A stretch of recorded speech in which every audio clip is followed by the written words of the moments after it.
வணக்கம் நேர்களே. இன்று நாம் மலையக தோட்டத் தொழிலாளி தாக்கப்பட்டது தொடர்பாக கலைச்செல்வி 28 வயதுடையவர் தாக்கப்பட்டது தொடர்பாக நாம் இன்று பேச இருக்கின்றோம்.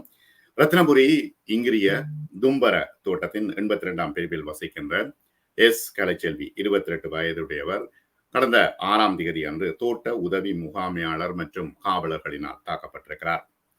தோட்டத்தில் வேலைக்கு சமூகம் அளிக்கவில்லை என்று அவரது இல்லத்துக்கு சென்று அவர்கள் தாக்கியிருக்கின்றார்கள்.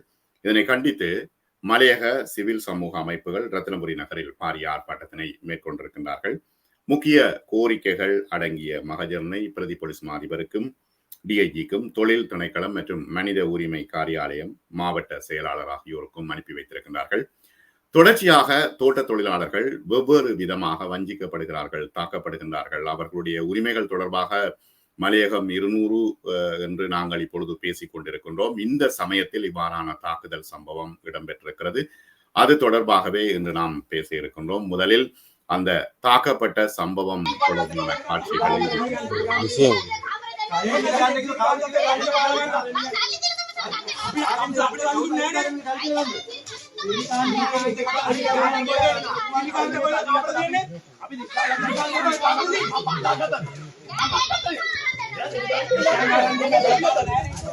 இது கேஸு நடு போடுறது எனக்கு நல்லா போகுது. ஏன் நடு ஒன்று இருக்குதுனே, சீன் ஒன்று இருக்கு இடத்துக்கு மேல நீங்க தான்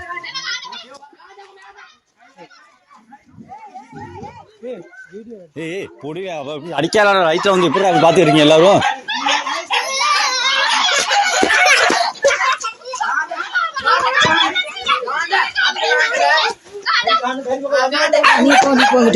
ஆயா போ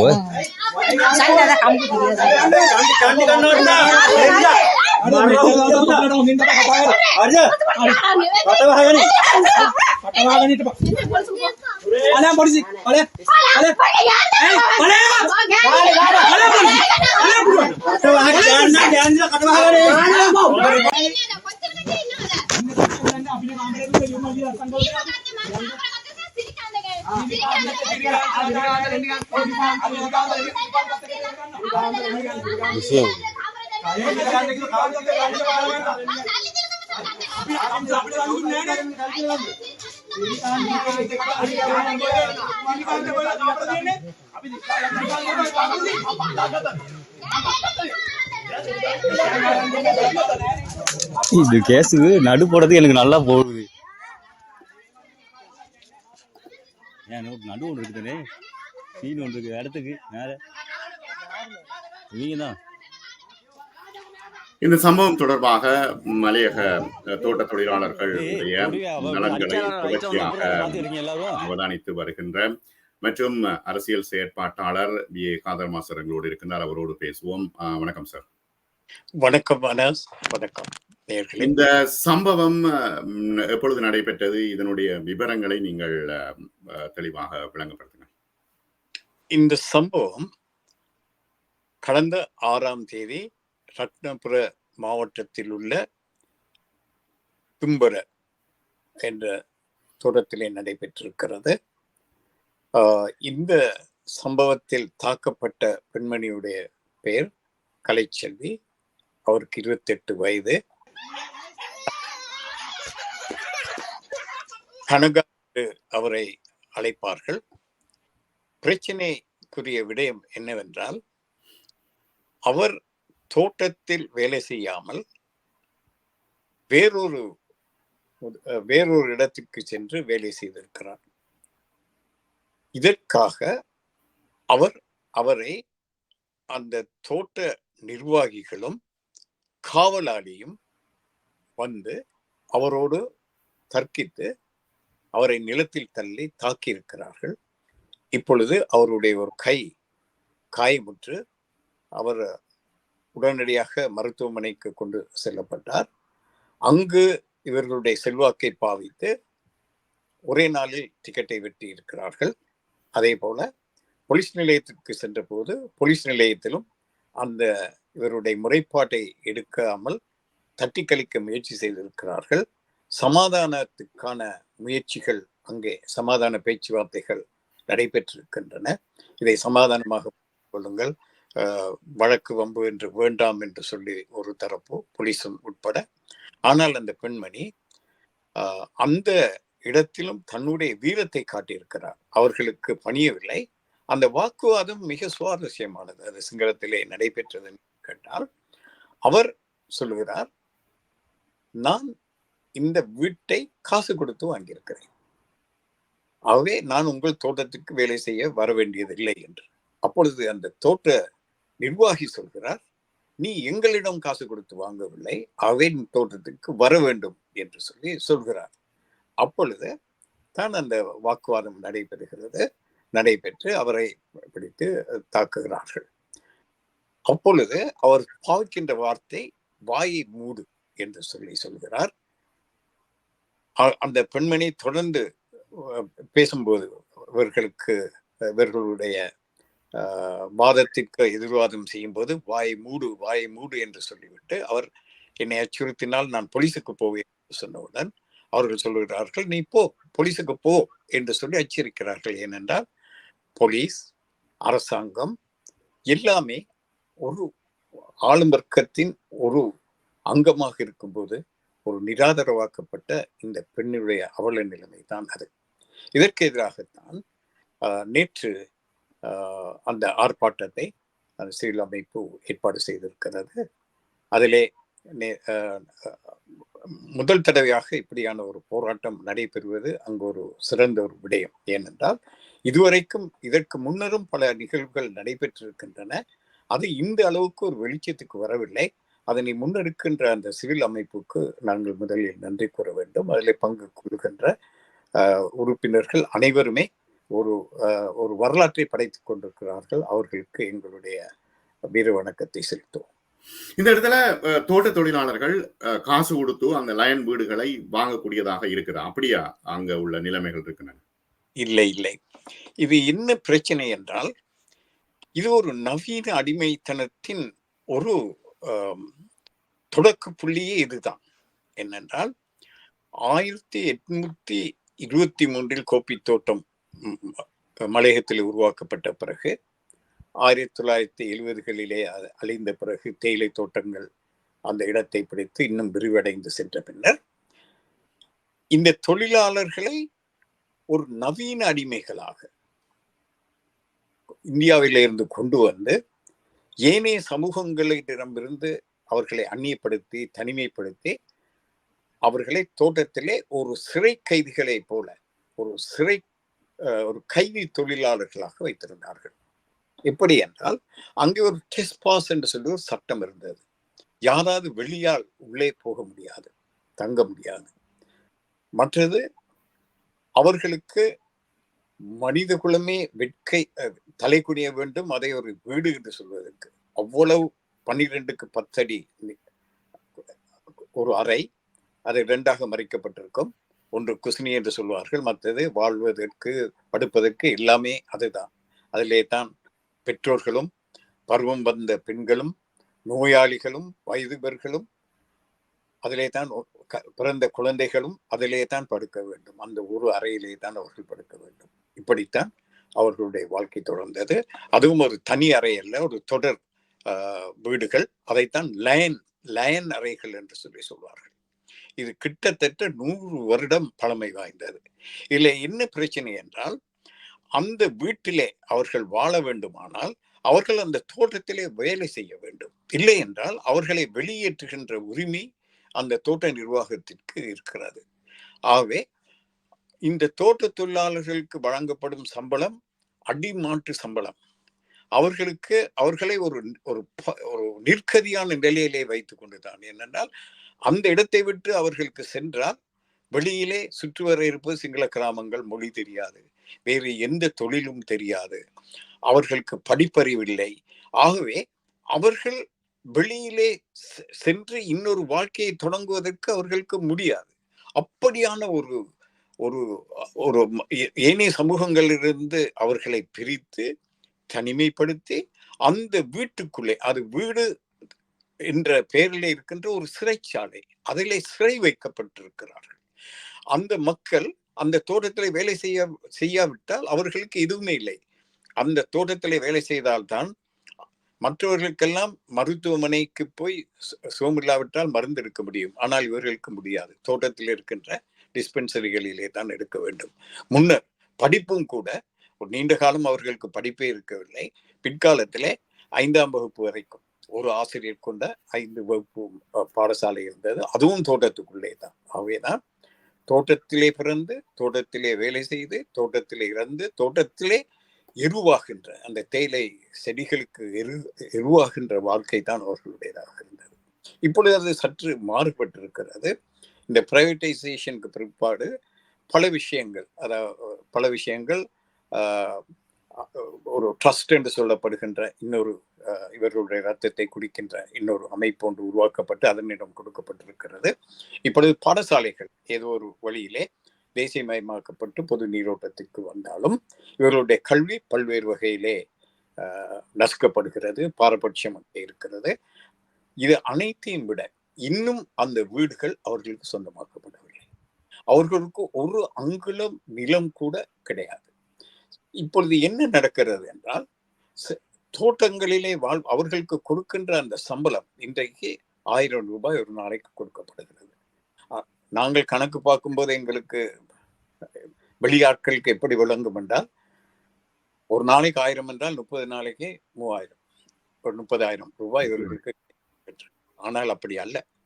அவர்களுக்கு சேமலாப நிதியிலிருந்து கழிக்கப்பட்டு அவர்களுக்கு மாதத்திற்கு அவரேஜ் சராசரியாக 20 நாட்கள் தான் வேலை கொடுக்கப்படுகிறது. அப்படியானால் அவர்களுக்கு 20,000 ரூபாய் தான் சம்பளம். ஒரு நாளைக்கு அங்கே வேலை செய்கின்ற ஒரு பாஸ் என்று சொல்வார்கள், ஒரு கார்பெண்டருக்கு வழங்கப்படும் சம்பளம் இன்றைக்கு எவ்வளவு என்று உங்களுக்கு தெரியும். 3000 6000 வரைக்கும் கொடுக்கப்படுகிறது. அங்கே அண்மை காலத்திலே 1 கிலோ கேரட் 2000 ரூபாய்க்கு வித்தது உங்களுக்கு தெரியும். அவர்களுக்கு வழங்கப்படுகின்ற இந்த 1000 ரூபாய் சம்பளத்திலே ஒரு குடும்பம் வாழ வேண்டும். ஒரு 4-5 பேர் கொண்ட அந்த குடும்பங்கள் வாழ வேண்டும். சார், இப்பொழுது அந்த சம்பளத்தை அதிகரிப்பது தொடர்பாக பேசி இருக்கின்றார்கள் என்ற ஒரு செய்தி வந்தது. அது என்ன? அதற்கு நான் வருகிறேன். இந்த நீங்கள் கேட்ட முதலாவது கேள்விக்கு பதில் சொல்லிவிட்டு இதற்கு வருகிறேன். அப்படி அவர்கள் அந்த சப்சிஸ்டன்ஸ் லெவல், வாழ்வதற்கான சம்பளம் அல்ல, சாகாமல் இருப்பதற்கான ஒரு அடிப்படை சம்பளம் என்ற அளவிலே தான் அவர்களுக்கு கொடுக்கப்படுகிறது. ஆகவே மற்றது அது எவ்வளவு கடினமான வேலை என்பது உங்களுக்கு தெரியும். காலையிலே மழையோ வெயிலோ பனியோ. இன்னும் ஒரு கேள்வி எழுகிறது சார். என்னன்னா, இப்ப மழை காலங்கள் வந்தா வேலைக்கு போக இயலாது. அதுக்கு என்ன செய்வார்கள்? சம்பளம் கொடுப்பார்களா? இல்லை, வேலை செய்தால் தான் சம்பளம். அதுதான் பிரச்சனை. ஆகவே இன்றைய தலைமுறை அங்கே வேலை செய்வதற்கு விரும்பவில்லை. அப்ப சில பேர் என்ன செய்கிறார்கள், அங்கு வேலை கிடைக்காத காரணத்தினாலே, இந்த வேலை பிடிக்காத காரணத்தினாலே கொழும்புக்கு, கிளிநொச்சிக்கு இங்கெல்லாம் இடம்பெயர்ந்து கொண்டிருக்கிறார்கள். அவை அவர்கள் போகும்போது அந்த வீட்டை என்ன செய்கிறார்கள், சில பேருக்கு வித்து விட்டு போகிறார்கள். சட்ட விரோதம். அது ஒரு அப்பாவி தொழிலாளரை ஏமாற்றி என்னுடைய வீட்டை நீ வைத்துக் கொள்ள என்று சொல்லிவிட்டு கொடு. அப்படி வாங்கப்பட்ட வீடு தான் இது. ஆகவே அங்கே யாருக்கும் உரிமை இல்லை, அவர்களுக்கு விற்பதற்கும் ஒரு உரிமை இல்லாத ஒரு நிலைமை இருக்கிறது. ஆகவே அங்கு வாழ்பவர்களை தோட்ட நிர்வாகம் நிர்பந்திக்கிறது. நீ வேலை செய்தால் தான் இங்கு இருக்க முடியும், இல்லைவென்றால் வெளியேறு என்று சொல்லிவிட்டு இந்த வீடு, இந்த பிரச்சனைக்குரிய வீடு அவர் காசு கொடுத்து வாங்கியிருக்கிறார். அவர் அதை புனர்ஸ்தாபனம் செய்வதற்கும் செலவழித்திருக்கிறார். ஆனாலும் அந்த தோட்டத்திலே அவர் அதிலே குடி வசதி, நீர் வசதி கிடையாது, சரியான மின்சாரம் கிடையாது. அப்படிப்பட்ட வீடுகளிலே வாழ்பவர்களை கூட அவர்களை நீ இங்கு இருப்பதானால் நீ எங்களுக்கு அடிமையாக இருக்கு. இப்ப கலைச்செல்வி ஏற்கனவே அந்த தோட்டத்துல வேலை செய்திருப்பா, அதனாலதான் அந்த வீடு வாங்கக்கூடியதா இருந்தது இல்லையா? ஆமா, முன்னர் வேலை செய்திருக்கிறார். அப்படித்தான். இப்பொழுது நீங்கள் கேட்ட 2வது கேள்விக்கு நான் வருகிறேன். இப்பொழுது சம்பளம் உயர்த்தி கொடுக்கப்பட்டிருக்கிறது என்று.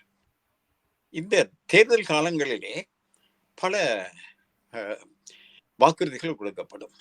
முன்னர் பெரிய தொண்டமான், சௌமியூத்தி தொண்டமான் இருக்கும்போது ஜிஆர் ஜெயவர்தனோ போய் 70ஆம் ஆண்டுகளிலே எல்லாருக்கும் எனக்கு நீங்க சொன்ன பெரிய தொண்டமான் என்று சொல்ற நேரம் எனக்கு பழைய நினைவுகள் வருது. சொல்லுங்க.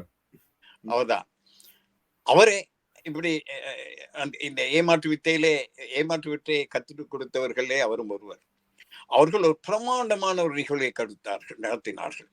எல்லோருக்கும் காணி கிடைக்க போகிறது, காணி பத்திரம் உங்களுக்கு தரப்போகிறோம் வாருங்கள் என்று சொல்லி ஆயிரக்கணக்கிலே மக்கள், நூறிலே ரேஸ்கோஸ் உங்களுக்கு தெரிந்தானே, அதிலே கிட்டத்தட்ட காவாசி நிறைந்து விட்டது. ஏன்னா காணி உரிமையை கொடுக்கிறது என்றால் யார் வேண்டாம் என்று சொல்வார்கள்.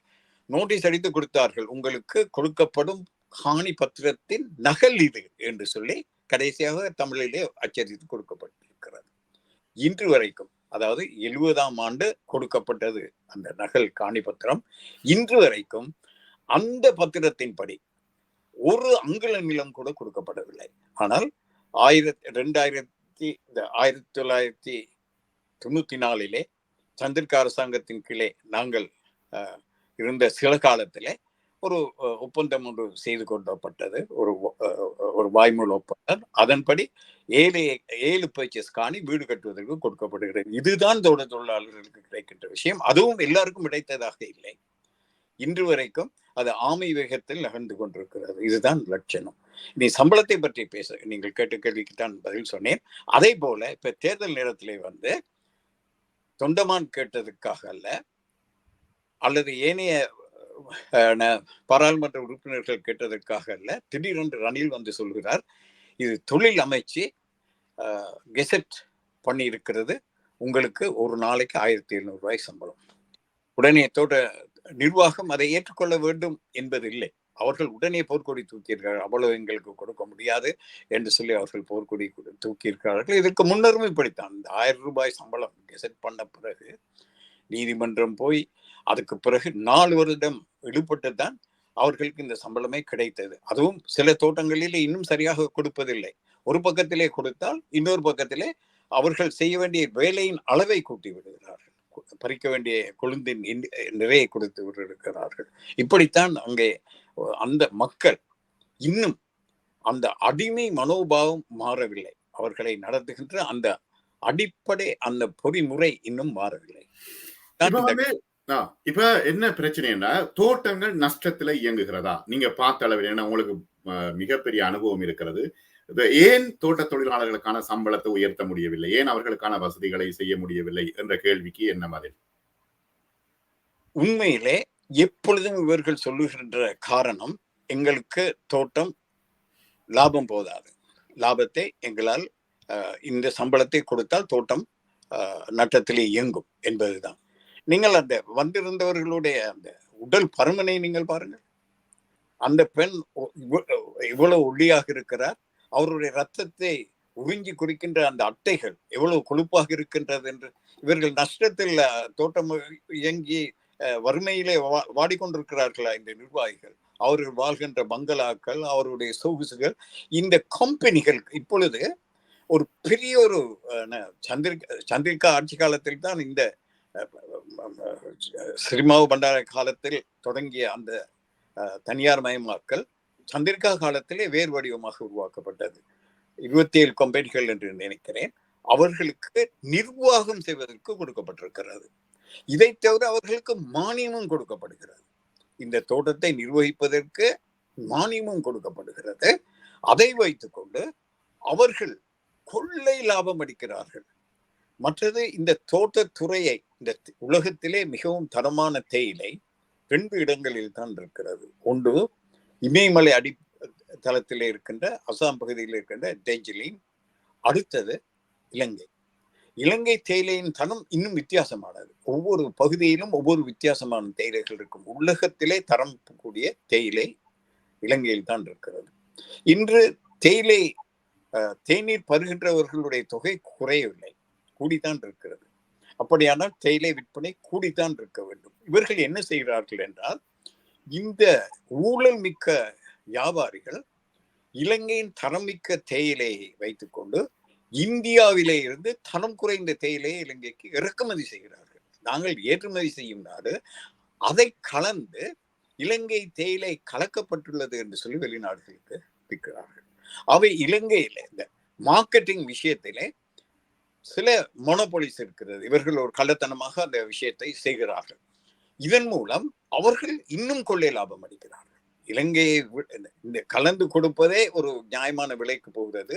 இந்த தரமான தேயிலை அவர்கள் விற்பனை செய்வார்கள் என்றால் அதனுடைய தரம் வேறு விதமாக இருக்கும். ஆகவே இந்த மார்க்கெட்டிங் சம்பந்தமாக ஒரு பிரச்சனை இருக்கிறது. மற்ற இந்த லாபங்கள் எல்லாம் எங்கே போகின்றன என்றால் அரசாங்கத்துக்கு கூட அது போவதில்லை, அவர்கள் வரி செலுத்துவதில்லை. அது நேராக போவது இந்த 27 கம்பெனிகளுடைய பைகளுக்கு தான். இந்த 27 கம்பெனிகள், 27 என்பது எனக்கு சின்ன சந்தேகம் இருக்கிறது, ஆனால் அவ்வளவு கிட்டத்தட்ட அப்படியான கம்பெனி தான். இந்த 27 கம்பெனிகளை வாழ வைப்பதற்காக 10 லட்சம் மக்களை பட்டினி போடுவதுதான் தர்மம் என்றால் அந்த தர்மம் நாசமாக போக வேண்டும். யோசித்து பாருங்கள், 27 கம்பெனிகள் கொடுத்த லாபம் சம்பாதிப்பதற்காக இந்த மக்கள் இவ்வளவு குரூரமாக அவர்கள் நசுக்கப்படுகிறார். ஒழுங்கான ஒரு நிர்வாகம் இருந்தால், இன்றைக்கு பல நிர்வாக முறைகள் இருக்கிறது. நீங்கள் கென்யாவிலே நீங்கள் போய் பாருங்கள், அவுட்க்ரோவர் சிஸ்டம் என்று ஒன்று இருக்கிறது. அவர்கள் செய்கிறார்கள், தோட்ட தொழிலாளர்களுக்கு கிட்டத்தட்ட 2 ஏக்கர் காணி 3 ஏக்கர் காணி என்று சொல்லி பிரித்து கொடுக்கிறார்கள். அந்த கொழுந்தை ஒரு இடத்துக்கு கொண்டு சென்று நியாயமான விலை அவர்களுக்கு கிடைக்கிறது. இவர்களுக்கு சம்பளம் கூட கொடுக்க தேவையில்லை. அந்த தோட்டத்தை நீங்கள் பிரித்து கொடுங்க, 2 ஏக்கர். இப்பொழுது அவுட்க்ரோ சிஸ்டம் என்று சொல்லி இன்னொரு கரப்டட், இன்னொரு ஊழல் மிக்க ஒரு விடயத்தை அங்கே அறிமுகப்படுத்துகிறார்கள். அங்கே கென்யாவிலே நிலம் கொடுக்கப்படுகிறது, அவர்களுக்கு அது சொந்தம். அப்போ அவர்கள் ஒரு ஆர்வத்தோடு அதை பராமரிப்பார்கள், பிள்ளைகள் எல்லாரும் சேர்ந்து அதில் வேலை செய்வார்கள். இங்கே 2 ஏக்கர் கொடுக்கப்படும், அதில் இருக்கிற தேயிலை மட்டும் இவர்களுக்கு சொந்தம், நிலம் அரசாங்கத்துக்கு சொந்தம். அவர்கள் பசலை கொடுப்பார்கள், இதெல்லாம் கொடுப்பார்கள். இவர்கள் குழந்தையை கொண்டு போய் கொடுத்தால் அதற்கான காசிலே இந்த செலவை கொஞ்சம் கொஞ்சமாக குறைத்து கொண்டு இவர்களுக்கு கொடுப்பார்கள். இதிலே இவர்கள் இபிஎஃப் கிடையாது, அதாவது சேமலாப நிதி கிடையாது. இப்பொழுது தோட்டங்களிலே வேலை செய்பவர்களுக்கு அது இருக்கிறது. அப்படி எந்த தோட்ட தொழிலாளர்கள் இதுவரைக்கும் போராடி பெற்ற அத்தனை உரிமைகளையும் அதில் இல்லாமல் செய்துவிட்டு அவர்களை கை கழுவி விடுகின்ற வேலையை தான் செய்கிறார்கள். அதிலே ஒரு ஒரு குடிசை கூட இவர்களுக்கு கட்ட முடியாது, ஒரு மலசெலவு கூட அவர்களுக்கு கட்ட முடியாது. அந்த தேயிலைகளை பராமரிப்பது தான் அவர்களுடைய வேலை. இப்படி ஒரு தந்திரமான ஒரு முறையை தான் அங்கே கடைபிடித்துக் கொண்டு இப்ப அரசியல்வாதிகள் என்ன செய்கின்றார்கள்? இப்பொழுது நீங்கள் சொன்னது அரசியல்வாதிகள் தான். அரசியல்வாதிகள் இருக்கிறார்கள், தலைவர்கள் இல்லை. அதுதான் அங்க இருக்கின்ற பிரச்சனை. இந்த இந்த இப்படியான அவுட்க்ரோவர் சிஸ்டம் வந்த போது கூட அதை ஓஹோ என்று வர்ணித்தவர்கள் தான் இந்த அரசியல்வாதிகள். அவர்களுக்கு தங்களுடைய பெயர் ஏதாவது ஒரு அறிக்கையிலே வந்துவிட்டால் போதும். அந்த உண்மையிலே அங்கிருக்கின்ற ஒரு சில அரசியல்வாதிகளை தவிர எல்லாரையும் நான் குறை சொல்ல தேவையில்லை, மலையகமே அவர்களுக்கு தெரியாது. அவர்கள் பிறந்து வளர்ந்தது முழுக்க கொழும்பில் தான். அவர்களுடைய அரசியலும் அங்குதான் தொடங்கியது. அந்த இடத்துல இருந்து கொண்டு யாரையோ பிடிச்சு எப்படியோ ஒரு எம்பியாகவோ அமைச்சராக வர வேண்டும் என்பதுதான் அவர்களுடைய அரசியல். இன்னொருவர் அவர் இந்தியாவிலே பிறந்து வளர்ந்து இலங்கையை அவர் ஒரு டூரிஸ்ட் போல வந்து பார்த்தவர் தான் இன்றைக்கு தலைவராக இருக்கிறார். அங்கே பிறந்து அந்த மக்களோடு வாழ்ந்த ஒரு சில தலைவர்கள் இருக்கிறார்கள். அவர்களுக்கு அந்த இடம் அங்கே கொடுக்கப்படுவதில்லை. அவர்களுக்கு அந்த இடம் திட்டமிட்டே அங்கே மறிக்கப்படுவதாகத்தான் நான் கருதுகிறேன். ஆனால் இப்பொழுது இருக்கின்ற இந்த பிரச்சனை தொடர்ச்சியாக அவர்கள் துன்பப்பட்டு கொண்டே இருக்கிறார்கள். இப்ப இந்த பிரச்சனையில பல முக்கியமான அம்சங்கள், கோரிக்கைகளை அந்த போராட்ட அமைப்பு வழங்கி இருக்கிறது. அந்த கோரிக்கைகள் முக்கியமாக சேமலாப நிதியம் களவாடப்படுகிறது, அது அவர்களுக்கு சரியான முறையில் அளிக்கப்படுவதில்லை என்ற பல குற்றச்சாட்டுகள் முன்வைக்கப்படுகின்றன. இதற்கான தீர்வு கிடைக்கும் என்று எதிர்பார்க்கலாமா? நீங்கள் முதலில் கேட்ட கேள்வியை இதோடு தொடர்புபடுத்தி பாருங்கள். இந்த பிரச்சனையை யார் கிளப்ப வேண்டும்? நீங்கள் சொன்ன பாராளுமன்றத்தில் இருக்கின்ற அரசியல்வாதிகள். ஆனால் இதை பேசுவது யார்? சமூக அமைப்புகள். இன்றைக்கு சமூக அமைப்புகள் தான் ஓரளவுக்காவது இந்த மக்களுடைய பிரச்சனையை பற்றி பேசுகின்றன. ஆனால் சில அரசியல்வாதிகள், அவர்களை தலைவர்கள் என்று சொன்னால் அந்த நாக்கு அழுகி போகும். அரசியல்வாதிகள் என்ன சொல்கிறார்கள் என்றால், நாங்கள் இந்த பிரச்சனையை வெளியிலே பேச மாட்டோம், அதாவது வெளி உலகத்துக்கு கொண்டு செல்ல மாட்டோம், இது உள்நாட்டு பிரச்சனை, நாங்கள் அரசாங்கத்தோட பேசி முடித்துக் கொள்வோம். ஏனென்றால் அவர்களை வைத்திருப்பதே அதுக்கு தான், மூடி மறைப்பதற்காகத்தான். அதை அவர்கள் செய்து கொண்டிருக்கிறார்கள். இப்படியான சிவில் அமைப்புகள் பேசுவது கூட அவர்களுக்கு விருப்பம் இல்லை. நேற்று நடந்த போராட்டத்திலே எந்த ஒரு அரசியல்வாதியும் கலந்து கொண்டதாக தெரியவில்லை. அதற்கு பிறகு ஆனால் இந்த விஷயத்திலே கொஞ்சம் பேர் அதில் ஆர்வம் காட்டினார்கள். அது கூட ஒரு அழுத்தம் காரணமாகவும் இந்த மக்களை, அதாவது நாங்களும் இந்த பிரச்சனையில் இருக்கிறோம் என்று காட்டுவதற்கு போலத்தான் என்னை பொறுத்தளவில் இருந்தது. அந்த பிரச்சனை, உண்மையான பிரச்சனை தீர்க்க வேண்டும் என்ற அக்கறையோடு ஒரு வேலை திட்டத்தை முன்வைப்பதை பற்றி அவர்கள் பேசவே இல்லை. அவர்கள் அறிக்கை விட்டார்கள், நான் போலீஸோடு பேசினேன், பாராளுமன்றத்தில் பேசினேன் என்று அறிக்கை விட்டார்கள். அதோடு பிரச்சனை முடிந்து விட்டதா? இந்த பிரச்சனை 200 வருடங்களாக தொடர்கின்ற பிரச்சனை இனி தொடரக்கூடாது. அதை ஒரு முடிவுக்கு கொண்டு வர வேண்டும்.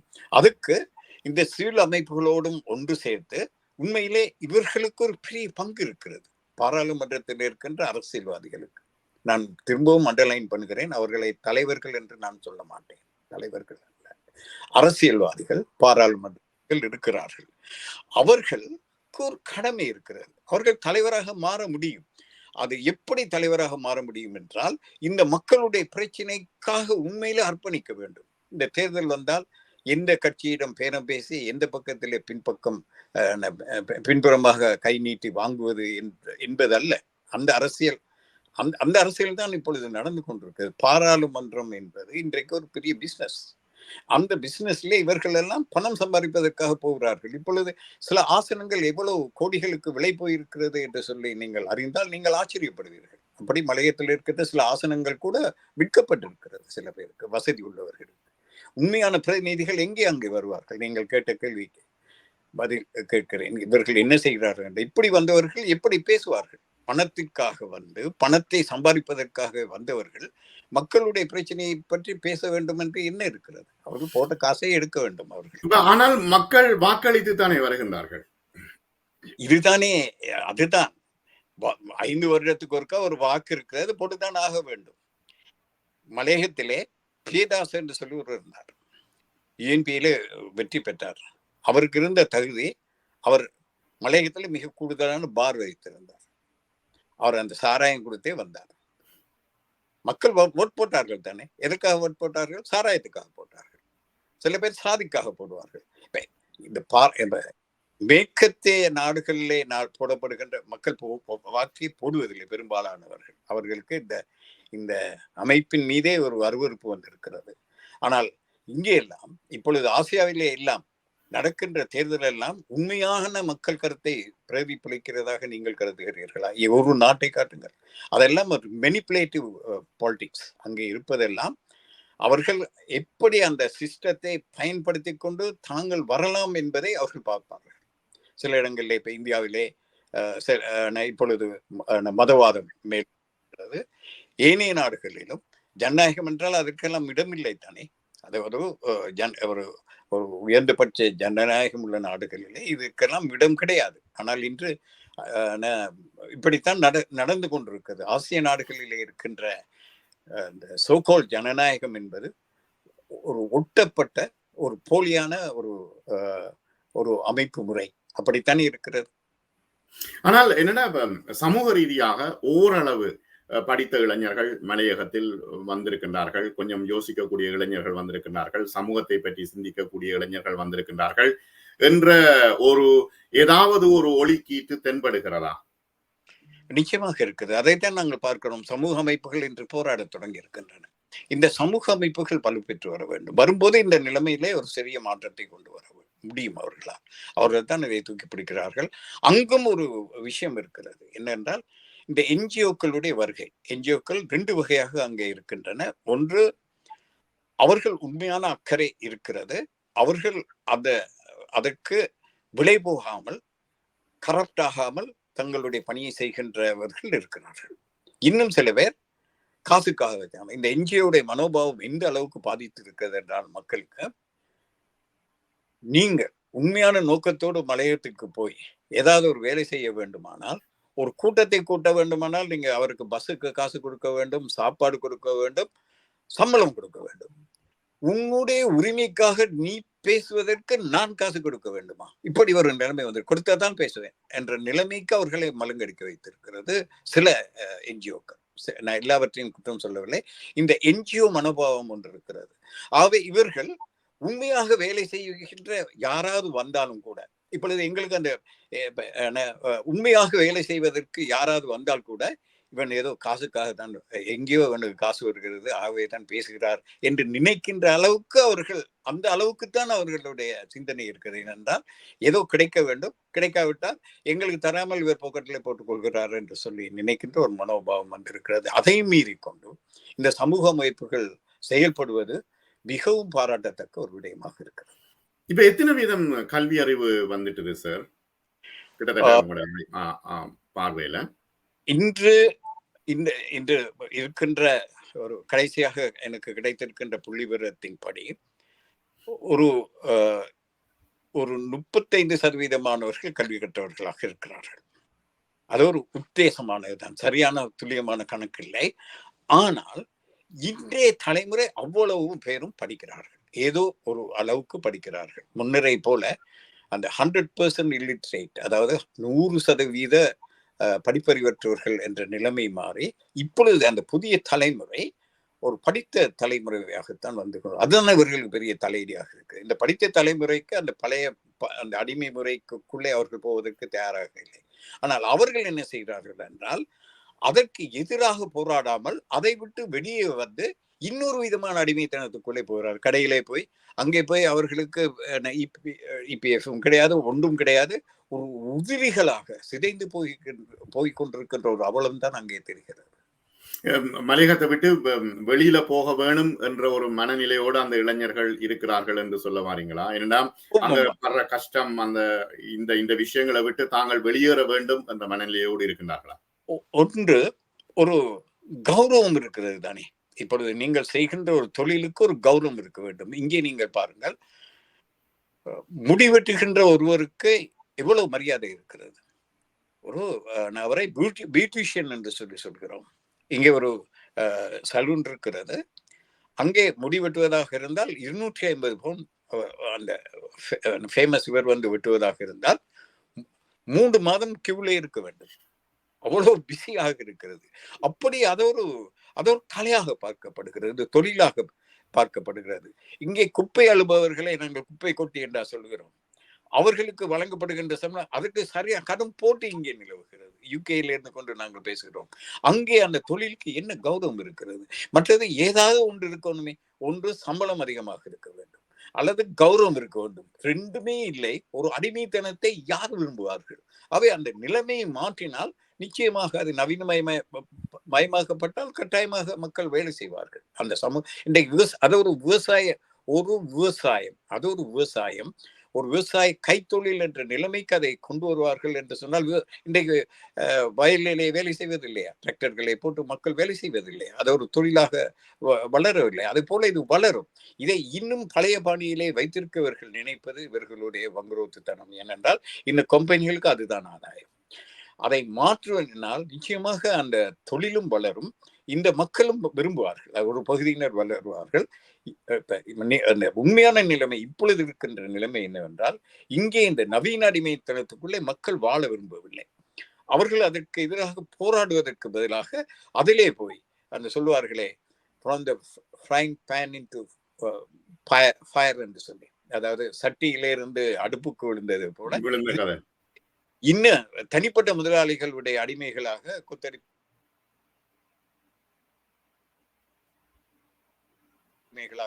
கடைகளிலே வேலை செய்து கொண்டிருக்கிறார்கள் அவருடைய நிலை. ஆனால் இன்னொரு பகுதியிலே, இன்னொரு பக்கத்திலே அந்த படிப்பறிவு உள்ளவர்களும் விழிப்புணர்வு உள்ளவர்களும் வளர்ந்து கொண்டிருக்கிறார்கள். ஒரு வெகு விரைவிலே மலையகத்திலே ஒரு மாற்றத்தை கொண்டு வரக்கூடிய சக்திகள் அங்கே உருவாகி கொண்டிருக்கிறார்கள் என்பதை காண முடிவது ஒரு சந்தோஷமாக இருக்கிறது. அதிலே ஒன்றுதான் இந்த போராட்டம். இந்த போராட்டத்தை எத்தனை தொழிற்சங்கங்கள் இருக்கின்றன, சந்தா வாங்கி கொடுக்கின்ற எத்தனை தொழிற்சங்கங்கள் இருக்கின்றன எடுத்தனவா இந்த போராட்டத்தை? எத்தனை அரசியல்வாதிகள் இருக்கார்கள் பாராளுமன்றத்திலே, அவர்கள் முன்னெடுத்தார்களா இந்த போராட்டத்தை? சமூக அமைப்பு முன்னெடுத்திருக்கிறது. எடுக்கும்போது அவர்களும் வந்து அதில் பேர் போட்டுக்கொள்ள வேண்டி இருக்கிறது. ஆகவே மக்கள் இதை எதை உணர்த்துகிறது என்றால், மக்கள் தங்களுடைய பிரச்சனையை படிப்படியாக தங்கள் கையிலே எடுக்க தொடங்கிவிட்டார்கள் என்பதை தான். ஆனால் இப்ப இன்னொரு பிரச்சனை, இப்ப இந்த கலைச்செல்வி இந்த வீட்டு பிரச்சனையை நாங்கள் பார்க்கும் பொழுது, இது ஒரு சாதாரண ஒரு வீட்டு பிரச்சனை இல்ல. நீங்க ஏற்கனவே நீங்க விளங்கப்படுத்தியது போல, அவர்களுக்கு எந்த உரிமையும் இல்ல. ஆனா இது கோர்ட்டுக்கு போனாலும் கலைச்செல்விக்கு சார்பாக தீர்ப்பு வரக்கூடியதாக இருக்குமா? இல்லையே? இல்லை, சட்டம் அதைத்தானே சொல்கிறது, இப்படித்தான் இருக்க வேண்டும் என்று. ஏனென்றால் இன்று அந்த போராட்டத்தை தலைமை தாங்கியவர்கள், அந்த அந்த அவர்கள் அவர்களோடு நான் உரையாடலிலே இருக்கிறேன். அந்த போராட்டம் அவர்கள் தான் செய்தது. அதிலே எங்களுக்கு எந்த பங்கும் கிடையாது, எங்களுக்கு எந்த பங்கும் இல்லை. எங்களுடைய மானசீக ஒரு ஆதரவு மட்டும்தான் அவர்களுக்கு இருந்ததே தவிர ஒரு சிறிய ஒரு பங்களிப்பை கூட எங்களுக்கு செய்ய முடியாமல் போனது. ஆனால் அவர்களோடு ஒரு உரையாடல் எங்களுக்கு நடந்தது. நான் பேசும்போது அவர் சொன்னார், அவர்கள் கொண்டு போய் போலீஸ் உயர் அதிகாரியிடம் கொடுத்த போது டிஐஜி அதை பொறுப்பேற்க வரவில்லை. ஒரு எஸ்பி மட்டத்தில் ஒருவர் தானம் வந்தார். அவர் வந்து சொன்னாராம், தோட்டத்தில் இருந்து கொண்டு தோட்டத்துக்கு வேலைக்கு போகாமல் இருப்பது சரியில்லை தானே என்று சொன்னார். அவருடைய மனோபாவத்தை நீங்கள் பாருங்கள். அதே போல இங்கே மனித உரிமைகளை ஆணைக்குழுவிலே கொண்டு போய் சென்ற போது கூட அதை ஒரு பெரிதாக அவர்கள் ஒரு அக்கறையோடு ஒரு ஆர்வத்தோடு பெற்றுக்கொண்டதாக இவர்கள் இவர்களுக்கு உணர முடியவில்லை என்று அவர்கள் சொல்கிறார்கள். என்றாலும் அவர்கள் அந்த பிரச்சனையை விட்டுக் கொடுக்காமல் தொடர்ந்து அதனை முன்னெடுக்க வேண்டும் என்பதிலே உறுதியாக இருக்கிறார்கள். மிக நன்றி சார். இவ்வளவு நேரமும் மலையக பிரச்சனைகள் தொடர்பாக நாம் பேசினோம். இது நிறைய பேச வேண்டிய விஷயங்கள் இன்னும் நிறைய இருக்கின்றன. மற்றும் ஒரு சந்தர்ப்பத்தில் தெளிவாக பேசுவோம். அங்குள்ள தொழிலாளர்கள் எவ்வாறு அடக்கப்படுகின்றார்கள், அவர்களுடைய மனநிலை என்ன, எவ்வாறான ஒரு சூழ்நிலையில் 200 ஆண்டுகளாக வாழ்ந்து கொண்டிருக்கின்றார்கள் என்பது தொடர்பாக பேசினோம். இன்னும் பல சந்தர்ப்பங்களில் அங்குள்ளவர்களையும் சேர்த்து நாங்கள் இந்த விடயம் தொடர்பாக பேசுவோம். மிக்க நன்றி சார், உங்களுக்கு வணக்கம். நிச்சயமாக இந்த வாய்ப்பளித்ததற்காக உங்களுக்கு நன்றி. நேயர்கள், இதை செவிமடிக்கின்ற நேயர்கள், இந்த ஊடகத்தின் ஊடாக நாங்கள் ஒரு கையெழுத்து மகஜரை ஆன்லைன் மூலமாக பதிவு செய்திருக்கிறோம். அதிலே நீங்கள் கையெழுத்து வைப்பது இந்த ஏதோ ஒரு வகையிலே நாங்கள் இந்த கொடுமையை ஆட்சேபனை தெரிவிப்பதாக இருக்கும். அதை எந்த ஒரு அமைப்பும் அந்த பெயரை போட்டுக்கொள்ளாத விதத்திலே அந்த மகஜரை நாங்கள் தயாரித்திருக்கோம். நீங்கள் பார்த்தால் தெரியும். அது ஒரு பொதுவான மக்களுடைய ஒரு மகஜராக செல்கிறது. அதிலே கையெழுத்திடுங்கள் என்று நான் கேட்டுக்கொண்டு சந்தர்ப்பத்திற்கு மீண்டும் நன்றி கூறி விடைபெறுகிறேன். வணக்கம்.